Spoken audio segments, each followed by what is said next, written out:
Isang mapagpalang araw sa inyong lahat, Luzon, Visayas at Mindanao, saan man kayo sulok ng mundo. Mag-ingat kayo palagi mga kabayan. Dito na naman tayo sa Pasay, Manila Bay Reclamation Project upang mag-update mga kabayan. Ito yung pinakamalaking island na ginawa nila dito sa Pasay, Manila Bay. Ayan.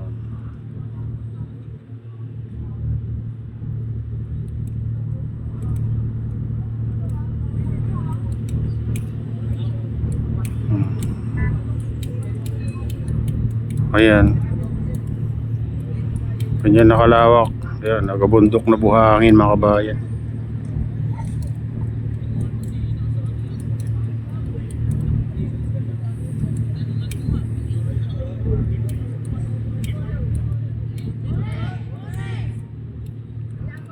Lawak yan.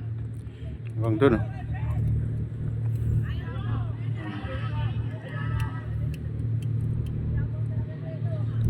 Ayun grabe mga kabayan, mga lawak na hanggang dun sa kalagitnaan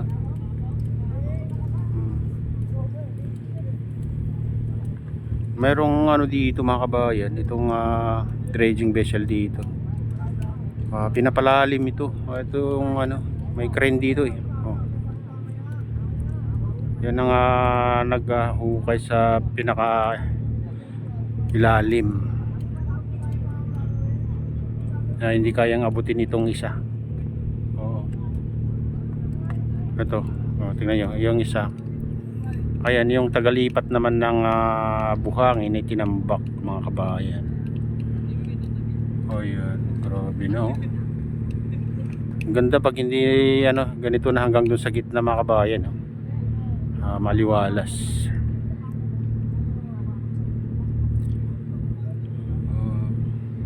May bagong tambak doon ito sa gitna. Lapit natin. Ayan.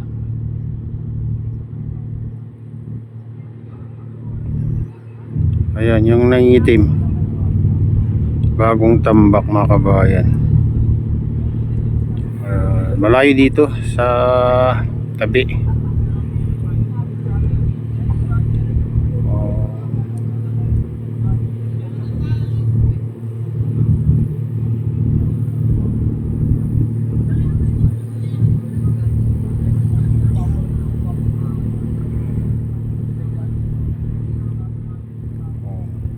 Nakalayo.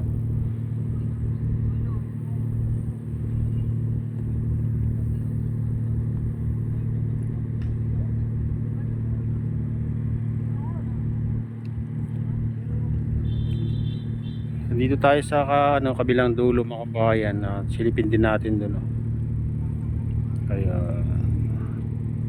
kabilang dulo ng tapat ng MOA. Tingnan natin.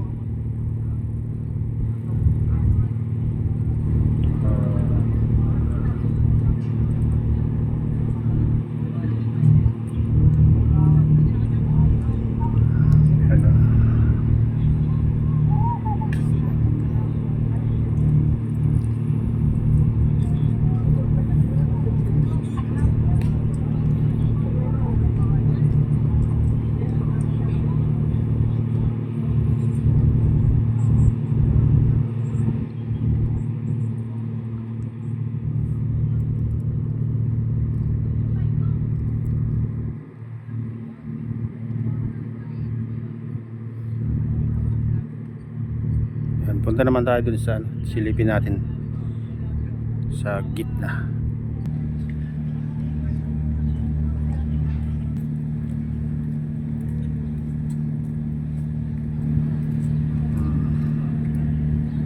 Ayan, dito tayo sa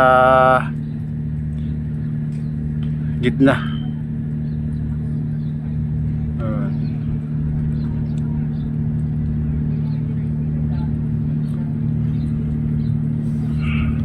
Ayan, palagay ko idudugtong tong mga kabayan dito.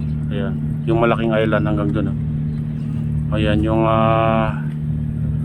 baka karugtong din yan mga kabayan Ayan. Kasi pahalang din yung tatambak nila. Nandyan yung yung isang dredging vessel. Malamang idudugtong nila yan sa malaking island, itong isla na yan natin. Ayan. Nandyan na nagtatambak. Doon kumukuha naman ng buhangin yung dredging vessel. Parang poste doon sa gitna mga kabayan kung makakita nyo. Medyo malayo dito.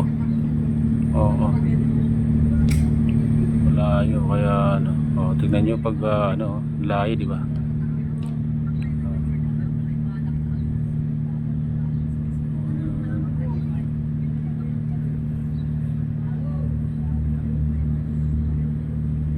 Napakalawak na yan yung tambak dyan.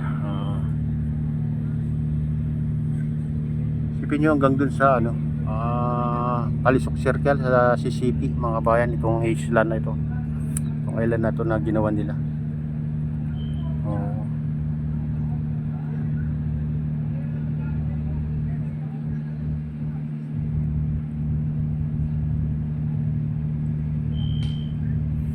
Grado pag na to natapos to mga kabayan na matayuad ang to, napakaganda siguro nito.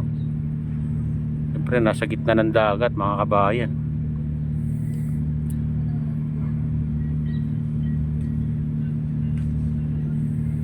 Meron nga nagsabi para Dubai, meron din nagsabi parang Singapore. Ganda to mga kabayan pag natapos sigurado. Sana abutin pa natin.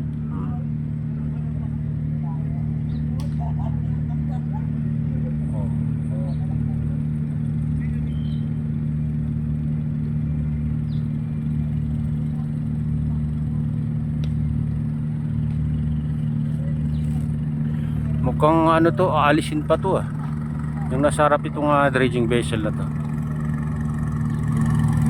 Ayan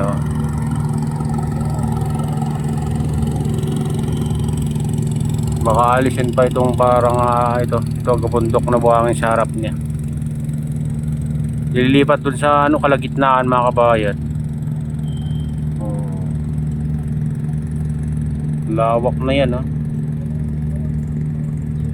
Kaya yung huling tinambakan nila nung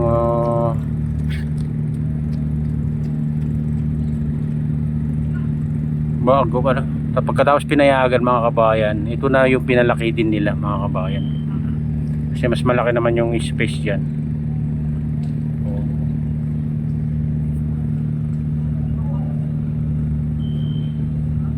Kasi balita ay lahat dyan tatambakan.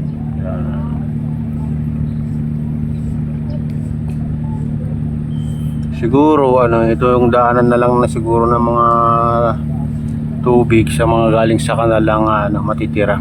Ito hindi siguro to pero abang-abang lang tayo mga bayan kung anong gagawin nila dito sa tabi ng siwol ng Semolopecia, kasi hindi naman nila tinambakan ito. May agusan ba rin ng tubig na galing ng Baclaran mga kabayan. Magkabilang to yung malaking kanal na lampas sa SM Semolopecia, tapos dito sa kabila naman yun sa tabian ng parkingan ng mga yate.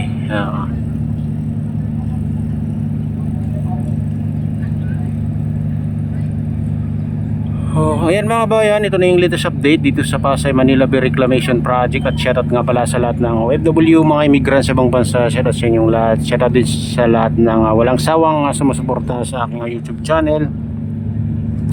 Sana hindi kayo magsawang sumuporta. Ayan, shoutout din sa lahat ng viewers, mga nagla-like, silent subscribers, silent viewers. Ayan, nagko-comment. Shoutout din kay Kuya Iyo, kay Ate Lynn, kay Kuya Rick, sa aking misis, sa aking utol dyan sa Honolulu. Ayan, na si Nestor. Shoutout sa inyong lahat dyan. Ingat kayo palagi dyan. Ayan, sa lahat ng taga-Baog, Binterlocos Norte, taga Malanggi, Binterlocos Norte, taga Pasukin, Locos Norte, may galaw, shoutout sa inyong lahat. Ayan, at shoutout kay Wop Wop Tour, kay Do Vlog, kay Maki TV, kay Sir Balayala, kay bike tayo. Ayan, kay Ma'am Jasmine. Shoutout sa inyong lahat. Palagi na yan, Diyos. Ingat kayo palagi. God bless.